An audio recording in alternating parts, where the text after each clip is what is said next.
Okay, GPAR, we're ready to get into our next segment of today's general membership meeting. And we are so happy to have with us from the National Association of Realtors, Dr. Jessica Lautz.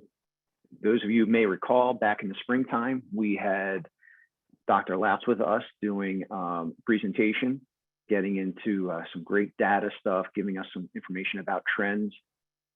She's going to do the same thing for us again today, but it's going to be from the newest and latest report that was just published, referring to the profile of home buyers and sellers.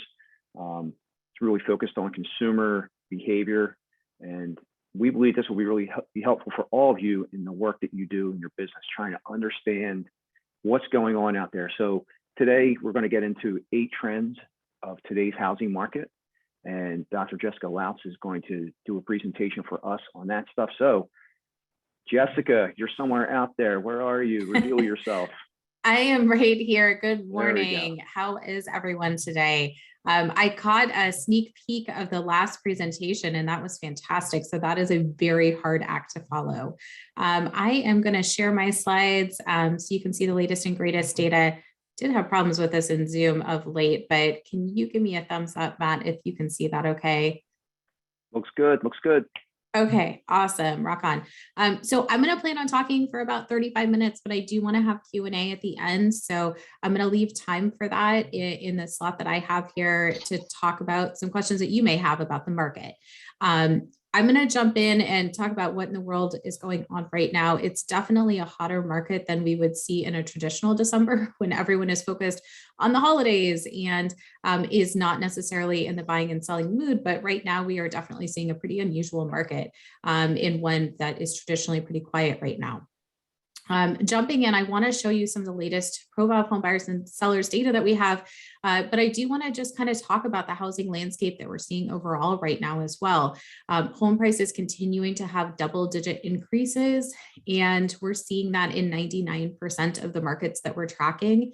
In more than 75% of the markets that we actually track, we actually saw that home prices increased by double digits. And so we can look at different markets around the country and see a lot of migration flows, and I'll show you some of that migration data.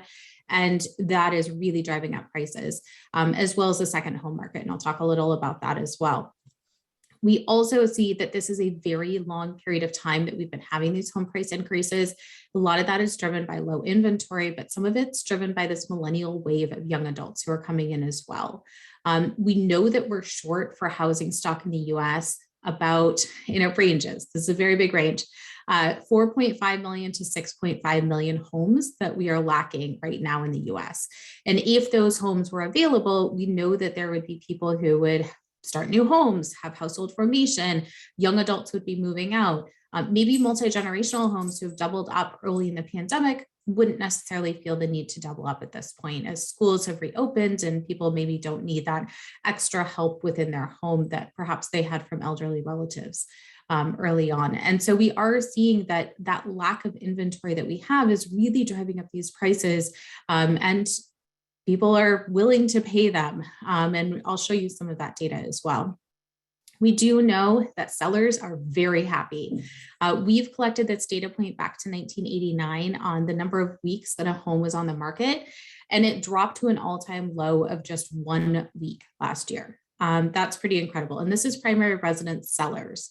We can see at the height of the Great Recession that homes were on the market for about 11 weeks. But even last year, when we know that homes were moving incredibly fast and we saw that home prices were going up like 25% year over year, we didn't see this pace of the market. And so I think that's what makes this pretty extraordinary in the market that we're in today. The other thing that sellers are happy about is they're receiving the full asking price. We know that more than a third of homes that are listed are going for more than the asking price, maybe encountering bidding wars. Right now, for every home that's listed, they're receiving about 3 offers on that home.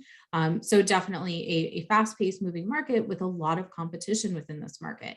What I think is extraordinary here is that this 100%, that full asking price, we didn't even see that in the boom years. And so this really is very much a seller's market where sellers are very happy walking away, moving with equity in hand.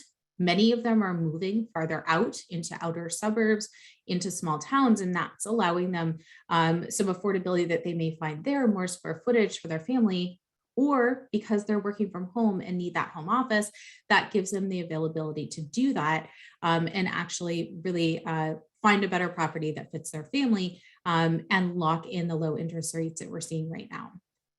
Some of the activity that we're seeing is absolutely driven by a low interest rate environment. We're about 3% right now, a little over 3. The expectation moving forward into 2022 with the inflationary pressure is that interest rates are going to go up. They're going to go up to about 3.5%. That's the current forecast that we have. Dr. Lautz, our chief economist, puts out that forecast on a pretty regular basis, and he has given the caveat that he reserves the right to increase that expected interest rate if inflation continues to go up. And we know that inflation is actually at a 30-year high right now. What is really interesting is that we're seeing first-time home buyers jump into the market right now, or at least try to jump into the market, because they're saying, okay, interest rates are going to go up. I need to lock in that lower interest rate where it still is very low right now and be able to enter the market. But they're having so many problems doing that. And a lot of that has to do with all cash buyers. We know that about a quarter of the market right now is paying all cash. It's been pretty consistent since April of this year. So it's a pretty long period of time, most of the year, that about a quarter of the market is paying all cash. We also know that about a quarter of the market is waiving the home inspection, is waiving the appraisal, basically because they can. They're not financing that home purchase, but also they have the money to put into that home if they have that really high amount of equity and they're moving to a more affordable location, maybe in that small town, they can pour cash into that home. We also know that vacation buyers who have been very hot this year and have increased drastically, that half of them are paying all cash. And so those buyers who have cut spending on other areas of their life, taking a vacation, going to sporting events, things like that, they've really drastically cut their spending and they've said, but I want to buy a vacation property. And so they're able to actually pay all cash, or if they are financing a very small amount of that property to take advantage of these low interest rates. When we look only at primary residence buyers, what we do see is that about 17% of repeat buyers are actually paying all cash. And that's an elevated share of what we see today as well. For first-time home buyers, it's a pretty small share. It's only about 4% who are paying all cash. And that's expected. They're first-time home buyers. They're struggling to get into the market as is, struggling to save for a down payment. We don't traditionally see that they would be all cash buyers in this environment. And that makes it even more difficult to compete with those competing offers. One of the other things that I think is pretty interesting from another survey that we did back in June is that we found that half of you have actually encountered working with a first-time home buyer who has an FHA loan, a VA loan, and they're being turned away from that offer basically based on their loan type. Because if you have a conventional loan or you have an all cash offer on the table, your seller is more likely to want to take that type of offer than they are to take a VA or an FHA loan. Pretty unfortunate, honestly. What we are seeing too is some pretty major migration trends. I want to show you this data. I'm going to say it's not the profile of home buyers and sellers data. It uses USPS change of address data. The economist who worked on this, she's brilliant. She did a Freedom of Information Act and she said, I want that data. That caveat being said, this is not necessarily just home buyers, it's also renters, and it could be renters who have a long-term rental. So maybe they're at an Airbnb for a few months and they want to get their mail still, and so they're doing a change of address. So looking at this data, what I think is very, very interesting is that this is based on the first half of 2021. What we did see is a lot of activity actually all up and down the East Coast. So perhaps the first half of 2021, schools are still in a Zoom environment, or at least hybrid for most schools during that time period when we think about last year. And workplaces for many workers, they had that flexibility. And so we saw a lot of movement up and down the East Coast. Again, these could be temporary moves, they could be permanent, they could be vacation buyers as well, who want to get their mail because they're in a vacation property for a long period of time. The thing where I think it becomes really interesting is The Economist was actually able to break this out into individuals versus families. Perhaps not surprisingly, families had a mass migration down to Florida. They said, let's escape the cold. Let's go down there in the spring. Perhaps even if we're doing online school, this gives us the ability to go to the beach in the evening and we can have that time. We also saw a lot of activity in the Rockies. So we're consistently seeing that activity, whether that's Boise, which seems to be the media darling today, whether that's places in Utah, people moving out of California, at least temporarily, and having activity there as well. What becomes really interesting too is looking at individuals. And individuals, they are moving to the hotspots that we have consistently seen. There has been so much talk in the last year about individuals who are leaving the Bay Area, who are leaving New York City, who are leaving DC. It's not necessarily true. I think there's a lot of first-time buyers, especially, who said, oh, finally, someone's leaving some condos here and I can actually jump into the market. So we actually did see a lot of activity in these areas, and Philly is one of those places where we did see a lot of people moving in, individuals, not necessarily families. We're seeing that migration flow.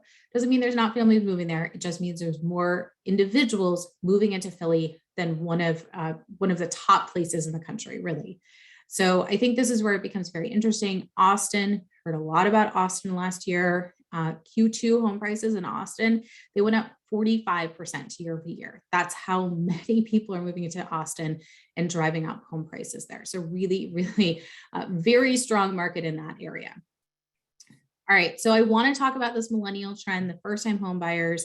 I'm going to go pretty in depth on this because I think it's important for the market. I think it's important as we move forward into 2022. And it really does tell us who's going to be coming in and who your new home buyers are going to be. All right, so let's jump in. When we look at the population in the US overall, what we see is that this graph is showing you the age of the population in millions. So all the way from your babies who were just born in the last year, the endemic babies, all the way to those who are celebrating their 100th birthday, and they get to be on a TV show like the Today Show. I don't know if they still do that. And this is the population in the US. All right, so big takeaways on this. One, the boomers, yes, they're in the yellow, a very large generation. There's not as many of them as we see for the millennials. So taller lines here means more people. What we see for this blue segment there, that's the millennial population that is talked about incessantly. We know that they're talked about a lot, but there's good reason for it. Because we do know that they are the biggest population, both in the span of age range, but also in the amount of adults in this country. What becomes really important when we look at this chart is the red bar. That red bar is the median age of a first-time homebuyer in the country. That's 33 years old. It has been the first-time homebuyer median age for the last 3 years. Before that, for the last 40 years, it ranged between 28 and 32 pretty consistently, not a lot of variation. It was a really boring line. And I think I have that graph in here so I can show you how boring that line is. Not a lot of variation. What becomes very important here is behind that red bar, we actually see for a few years that the wave of young adults who is aging into that first-time homebuyer age is enormous. It is the largest share of young adults, it's the largest share of adults in this country, it's the largest share of individuals in this country, are the people who are aging into their first-time homebuyer years.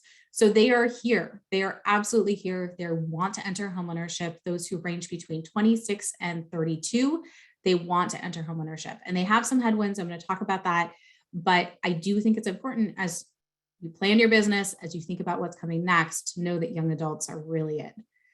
All right, so that is the first-time homebuyer share, or the age overall in the country right now. And you can see it's very boring. It's very flat for first-time homebuyers. It really does not age, or it doesn't change very much, even with the headwinds that first-time homebuyers have had. Pretty darn flat. The interesting age here also becomes the age of a repeat buyer in the country today. So what we see is that back in the 1980s, the median age of a repeat buyer was just 36 years old, and today it's 56 years old. So a very, very big change. There are some really big implications behind that number. One, we know that people are living longer, they're healthy, they're working longer, they're feeling very confident taking on a 30-year fixed or 15-year fixed mortgage well into their 50s. And that becomes very important as well. What's very interesting about today's seniors who are looking towards retirement or in retirement, those who are in the silent generation, there are older boomers, they are not downsizing at all. They are buying a very similar size space as the one that they're coming from. And that becomes really important when we think about the extra competition in the market of these young millennials who are coming in and the boomers who are looking towards retirement and are wanting a bigger home. And so that becomes even more competition in the market with the investors, with the vacation buyers. All right.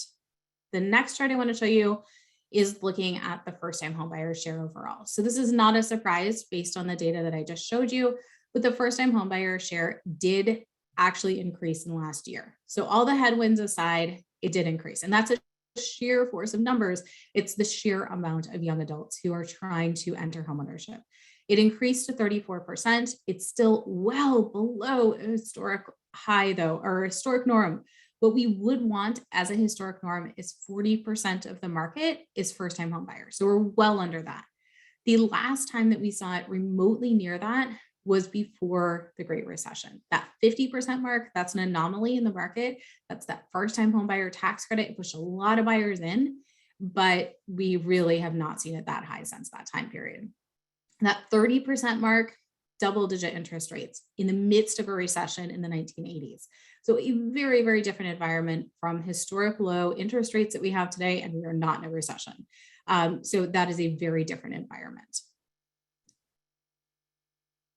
One of the headwinds that's out there that I think is really important to talk about is student debt. This is one of the biggest hurdles that we see for first-time buyers to enter the market is student loan debt. And I know that student loan debt gets lumped in as a millennial issue, a young adult issue. It's not impacting everyone. But I just want to say, before I go into this data, and I do show that, yes, it's impacting millennials more in buying homes, that this is an all generation issue. When we look at adults who are over the age of 60, so those who should be close to retirement in the next few years at least, we are seeing that the student loan debt amount for those over the age of 60 has increased 1,900% since 2004. So it really becomes an all generation issue. And the reasons behind that are because they're taking on debt, not just for themselves, and most of them are, the majority of the debt is for themselves, but they're also taking on debt for their dependents, for their kids through plus loans. And so we know that this becomes a really big problem paying off that debt. And a lot of adults, they went back to school after the Great Recession. They wanted to re-educate themselves. They wanted to another path. And so they took on this debt and they're really having a hard time paying it off. One of the things that we wanted to understand during the pandemic is that one of the very, very first stimulus packages that was out there actually allowed student loan debt holders for federal student loans to actually not make a payment on their federal student loans. No default. It's just okay. You don't have to make your payment. Maybe you lost your job. Maybe there's other reasons behind that, but you don't have to worry about it. Student debt went to a 0% interest rate on federal student loans. So if you could make a payment, you really could get ahead on that by really paying down your principal. What we found through this survey is that 38% of people who have student loan debt actually did get ahead. And the number one reason was really this federal stimulus package towards student debt. The thing that I think is really interesting too is that a lot of people cut spending on their entertainment and things like that. And that's allowed really wealthy Americans to get ahead by buying second properties and really spending on that. But for student loan debt holders, that actually helped them pay down their debt. We also found that people changed their living situation. So a lot of young adults actually just went home during the pandemic. They didn't have to be in their city center. They were working from home. They could move home for free. And that allowed them to save as well. That's one of the reasons why we did see that first-time homebuyer share tick up is because a lot of young adults were able to save in the last year. They were able to really pay down their student loan debt. They were able to save for a down payment, and they're moving directly from their family member's home into home ownership. And that's really a change that we have seen. When we look at that data historically, it's an elevated share of young adults who are taking advantage of that and doing that. So jumping into some of this data, I want to show you that student debt is impacting the ability to move out of your family member's home. And that's perhaps not a surprise to a lot of people on here who maybe have a young adult at home or have had a young adult at home. And certainly, if not in your own house, in your family at least. What we do see is that for millennials, 62% of them were delayed moving out of their family member's home after college. And I want to say that this is an apples to apples comparison. We ask the question as in right after college. And the difference here is that for Gen Xers who are wedged in the middle of boomers and millennials, that just 37% of them were delayed after graduation. And the reason why there's that huge difference there is that we know that the millennial generation, college costs rose and they had to take on more debt, just the dollar amount, but then the amount of millennials who took on more debt compared to Gen Xers. It just wasn't possible to like work and go to school at the same time and really pay to college as you go when college is costing $50,000 a year. That's just not a possibility. We also know for minorities, it is more difficult to move out of your family member's home. And we know from other research that we've done that we can see that Black individuals are actually taking on double the amount of student loan debt in college and have double the amount of student loan debt 4 years after graduation than white individuals. So really a very, very big hurdle for individuals who are minorities who are going to college and really tackling that debt. The other thing that's incredibly important here when we think about homeownership is just the ability to purchase a home. And what we see here is that for half of non-owners who have student loan debt, they're saying that student debt is impacting my ability to purchase. For millennials, that jumps to 60%. For those who are making six figures, that also jumps to 60%. And I think that becomes really important, especially as we look in city centers with well-paying jobs, and perhaps there's two individuals within that home and making six figures becomes pretty standard for a lot of individuals if they're in office settings and there's two people within that household. And what we see here is that homeownership should be within reach. It could be very close, but unfortunately, because of that student loan debt, that's really becoming a pretty big hurdle for those high income earners. And so I think this becomes very, very hard for these individuals to enter homeownership if they don't have family help. And I think that's the big caveat here is that 28% of first-time homebuyers did have family help. And I think that's probably one of the reasons we saw that jump in first-time homebuyers. We've also seen a jump in family help with that down payment. All right, so let's talk about some of the other demographic changes that we're seeing here. One of the big things that we have seen is that multi-generational buying at the very beginning of the pandemic, it jumped considerably. And the number one reason for that was to bring older family members into the home, maybe for safety, concerns about loneliness, or maybe for childcare because schools are online and they need help and an extra set of hands. And now we see that has actually dropped down and reverted back to the norm. So back to a normal pace of multi-generational buying, not as many elderly parents moving directly into the home right now. The other continual change that we're seeing in the data is the massive, massive baby bust that we are having in this country. So we are at 100-year low in birth rates right now. It is the lowest that we have actually ever recorded in the US. It's recorded by the federal government. And what their data is actually showing us is that the birth rates in this country, they dropped last year by 4%. Doesn't seem like much, but we have seen a continual drop of 2% every year. So essentially it doubled, it accelerated by 2. And people said, I don't want to have a kid. I don't necessarily want to add to my family right now if I'm homeschooling and I'm trying to work and I'm trying to juggle that all. Or maybe you're a woman and you just don't want to go to the hospital right now because you don't want to have those added hospital visits. You don't want to give birth by yourself or just the financial pressures, lots of reasons behind that and decision making. What we do see is this has a reflection on who's buying homes today. So we can really see this being mirrored in the data because back in the 80s, 58% of home buyers had a kid under the age of 18 in their home, and today it's just 31%. It's the lowest we've ever recorded as well. So we're really seeing that being mirrored in who's buying homes. And suddenly, if you don't have a kid in the home, that one opens up a little affordability because kids are really expensive and daycare is really expensive. And so if you're not paying $2,000 a month for a kid in daycare, suddenly you probably have a little more buying power. The other thing this does is it shifts home buying preferences. So maybe you don't have to be in that perfect school district because you don't have a kid and you don't have any intention of having one. It also shifts your priorities within the home. So now you don't need that child's bedroom. You need the home office, the Zoom office, and that's really the big priority. So really big shifts in buying preferences here.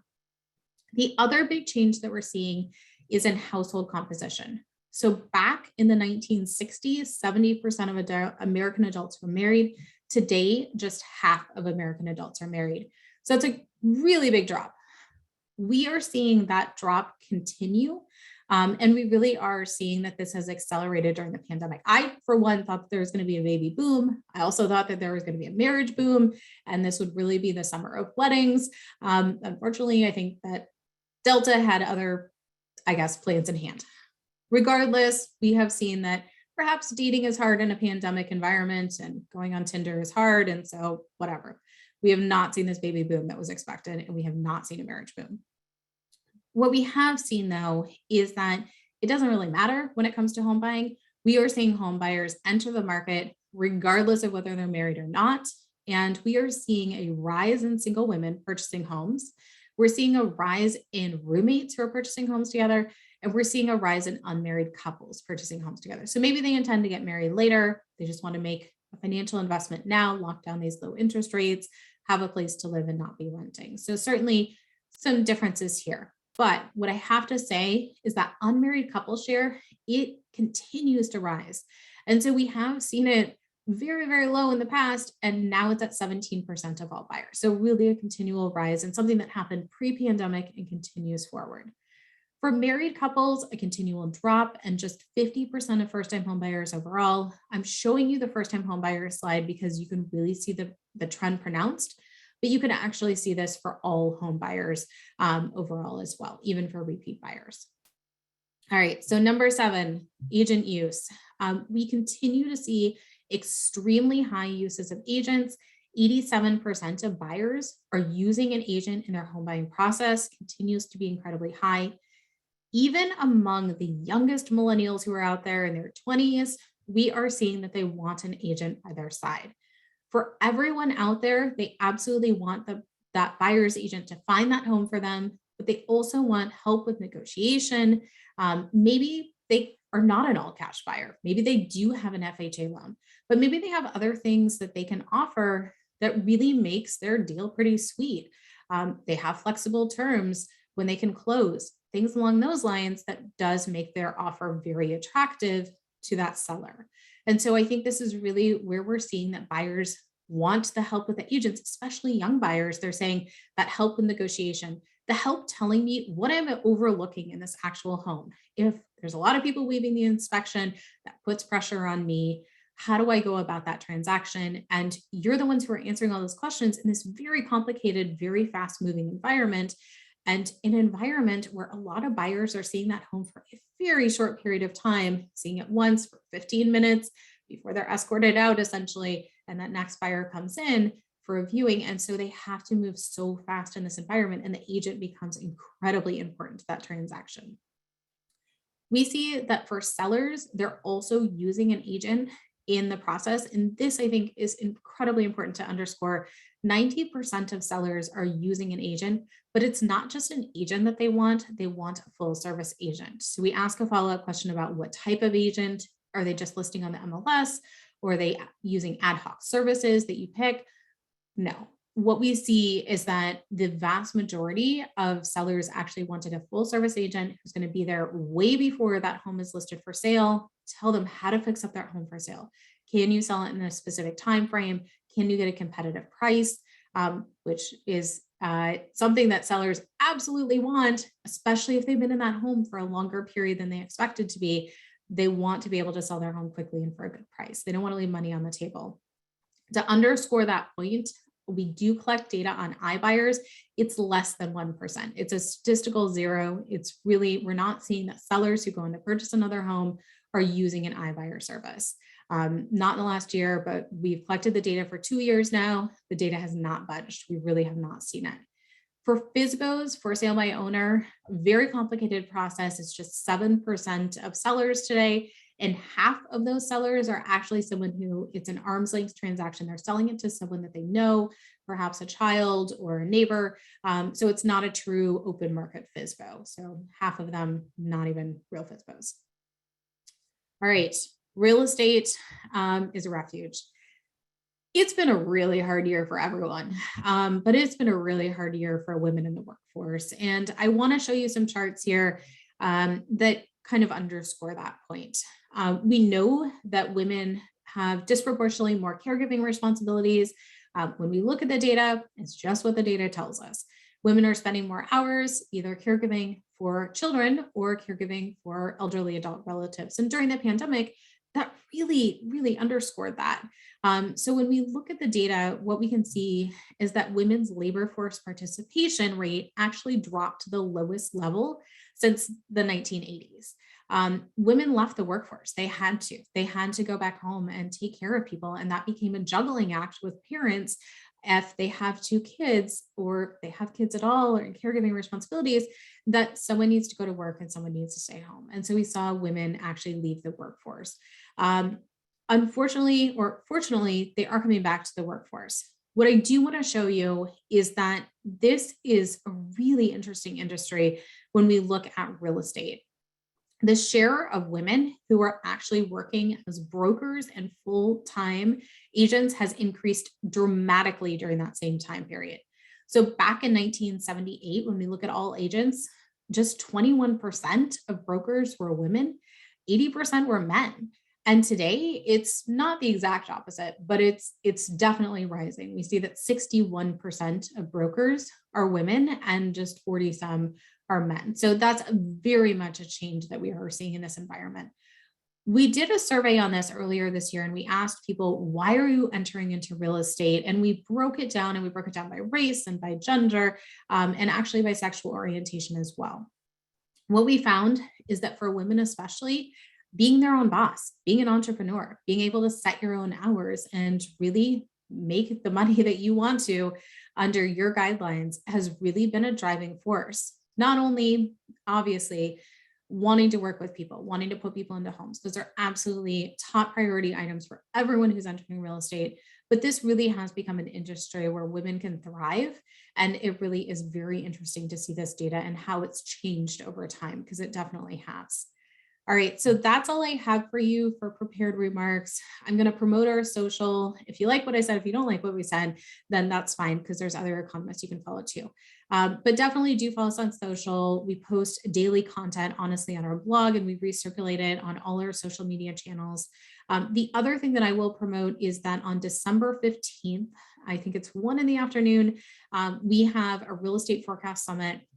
We'll have experts from across the nation. It's completely free. So please do join us for that real estate summit. And Lawrence Yoon will be headlining that event, but we'll also have 3 different panels that focused on the 2022 forecast, then focus on demographics and these demographic changes that I talked about, as well as many others, and then focus on commercial as well. So please do join us for that event. And I'll post the link into the chat box as well. But I'm happy to take any questions that anyone has as well. So Jessica, thank you very much for all that.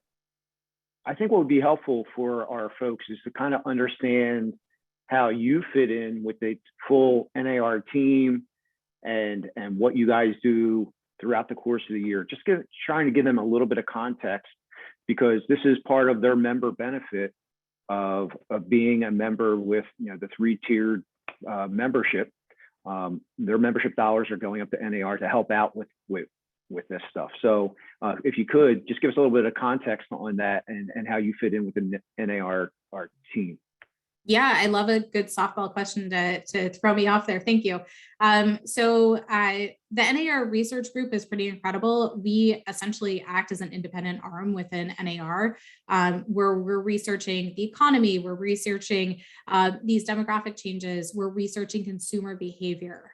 We also do internal research as well. So all the programs that you know about from NAR, we're doing evals on them. And then we're essentially giving report cards to other groups within NAR and saying this program's working, or these are some suggestions that we're hearing from members. So a lot of analysis through that. We're one of the smallest departments actually within NAR, but I think we're mighty. We're doing more than 300 reports a year, really putting it out there for the members' benefit. So you can keep a pulse on the pandemic, you can keep a pulse on inflation, you can keep a pulse on changing interest rates, and we're making sure that all that information is out there. And then one last softball question. If you could share with us a little bit about your education background and what got you to this point, because you're taking all this stuff from all these different points and trying to distill it so that regular folks like us can go ahead and say, oh yeah, I can get my head around that. And whereas standard deviation and all this statistical stuff that gave me fits in college, and make me break out in the sweat right now. I don't want to think about that, but tell us about that background and how that lends itself to the work that you do day in and day out. Yeah, thanks. So I've been in research for about 20 years. I actually came from an educational background in research. I have undergraduate degrees in political science and law and justice. I actually couldn't decide, honestly, what to do with my life. So then I went and got my master's in public policy at American University, and I moved from Washington State out to DC area. And I got really excited about research and data and how that tells the story and really sets the groundwork for making decisions and policy decisions. So that's where I really focused my career on. And then honestly, I went back to school a few years ago now. I graduated in 2019 with a doctorate in real estate. It's from Nottingham Trent University. It's in the UK.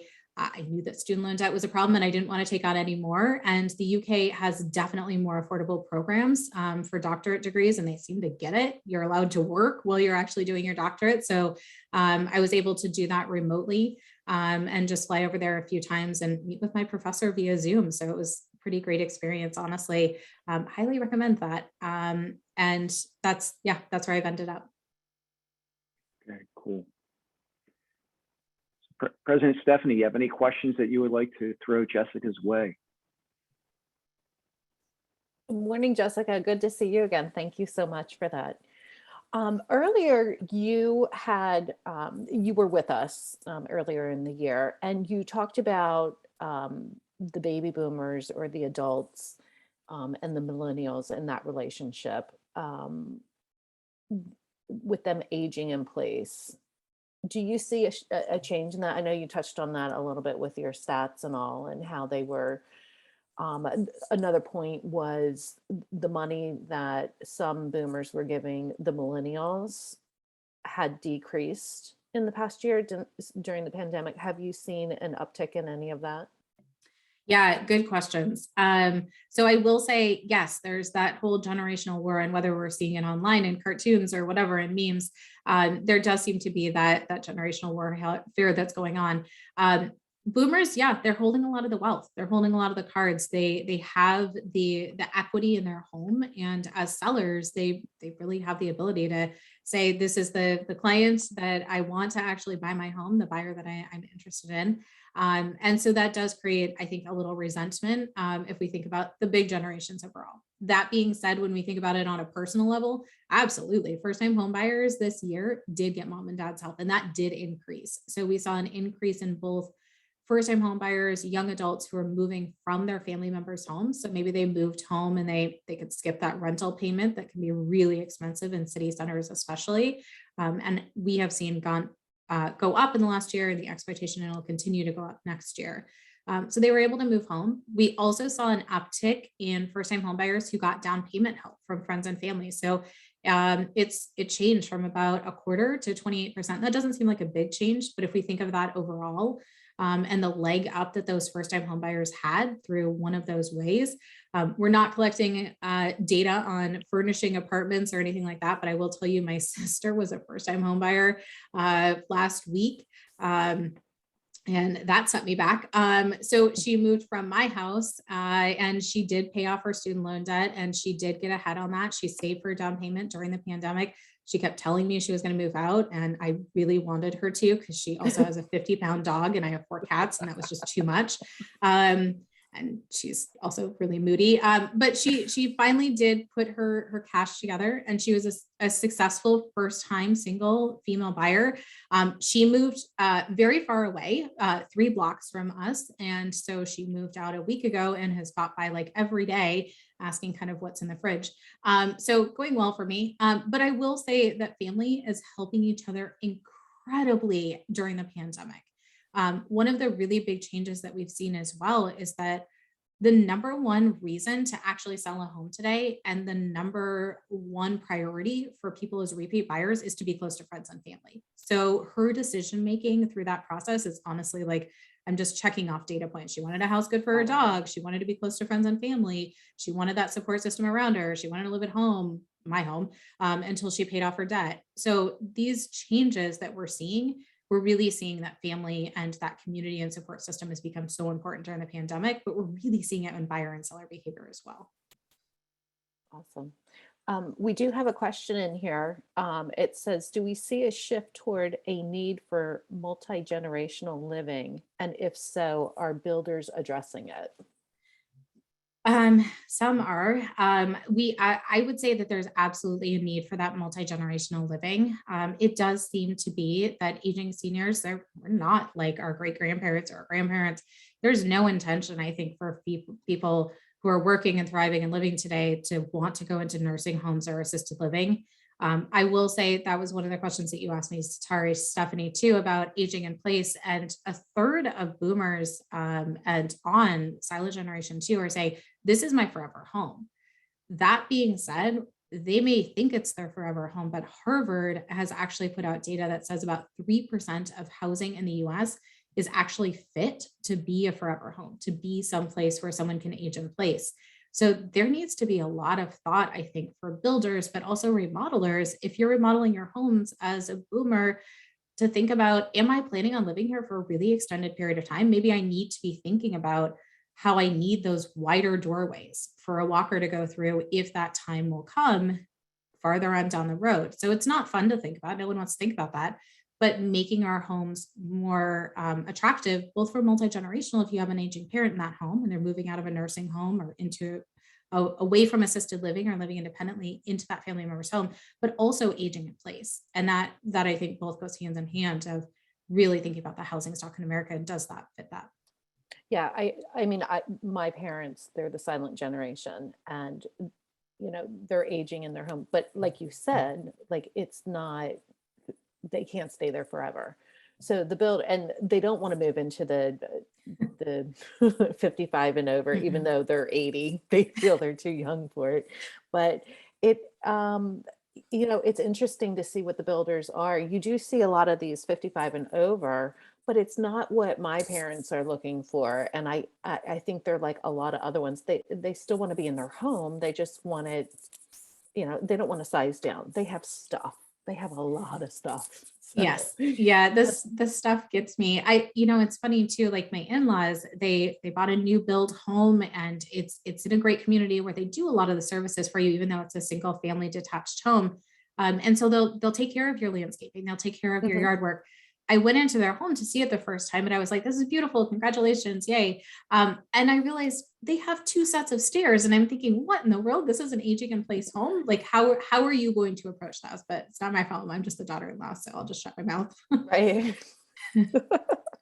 I wanted to go back to the first-time home buyers, and you said there was an uptick, and the parents helping out with the down payment. Is there any relation to the velocity of the market, and cash is king? And are you seeing that they needed a bigger down payment or a bigger deposit in order to secure the property? And is that why there's more money going towards them? Yeah, that's a good question. So I think, yes, cash absolutely is king. And we're seeing that's really winning the offers today. It could be that family help is a temporary loan until they're in the home or they do secure financing for that home. So we've certainly seen that as well, is that sure, it's an all cash transaction, but it's an all cash transaction temporarily until you're actually into that home or have something written in that agreement. We don't have data on that, I will say. So I'm talking about conversations that I've had with you all about this issue. For the actual down payment that we're seeing for first-time homebuyers, it's still relatively small. It's still, we're seeing about 6-7% is the typical down payment for first-time homebuyers. So they are taking advantage of either a low down payment through conventional loan product or taking advantage of FHA loans and low down payment programs that absolutely are available. I think we talked about earlier when you came on previously about the first-time homebuyer savings. We're still in Pennsylvania, still working on that legislation, getting it through. Is there anything new on the national level that you're aware of? No, I mean, I think the one thing that I would say is that these programs are so underutilized and they're out there and they want home buyers to work with. And the awareness is very low. And again, Talina, my sister, is a great anecdote here. She didn't use one of these programs. She works at a bank and she does not qualify for them. She should have been out of my house long ago. But I will say that her friends actually like instantly, one of her good friends is a teacher, has student loan debt, and reached out to me and was like, your sister says that I can buy a home. And I don't believe her. And I said, absolutely, I think you can. Let me research some programs and let me send you to some lenders and some housing counseling programs, because I am not an expert in personal advice, but I will tell you, I think that you can get into homeownership if this is a goal that you have. So I would say that these programs are especially important right now as we watch that wave of young adults, millennials, who are trying to enter home ownership and really do want to do so. They just need to look into these programs. Okay, thank you for that. We have another question here on the topic of aging. Are you seeing an uptick in elevators in 3-story homes being built? They see it as a trend with new construction in the shore area, however, not so much here. Meaning, now, I've heard that. I've definitely heard that, but I don't know the data on that for sure. But I would say, as more people are saying they want to age in place, they don't want to go into a nursing home. That would be a natural progression. Is how do you safely get someone up and down the stairs? Awesome. All right. Matt, I think I got all the questions. Did I miss anyone? I hope I got everyone in there. All right. Good job, Jessica. Awesome. We love having you in Philadelphia. Hopefully you'll be back here in 2022 in some way, shape, or form. GAD Institute is coming. We got to find a way to get you to Philadelphia because we owe you a little bit of Philadelphia hospitality. That's for sure. So with that, let's give a round of applause to Dr. Jessica Lautz. Thank you very much. We're grateful for everything you gave to us in 2021. And like I said, we hope to see you in person here on our streets in 2022. So again, thank you, Jessica. Have a great day. Thank you so much, Jessica. Thank you. I'll throw the link into the chat too about the real estate summit. Sorry, I forgot to do that. Oh, perfect. Awesome. Thank you.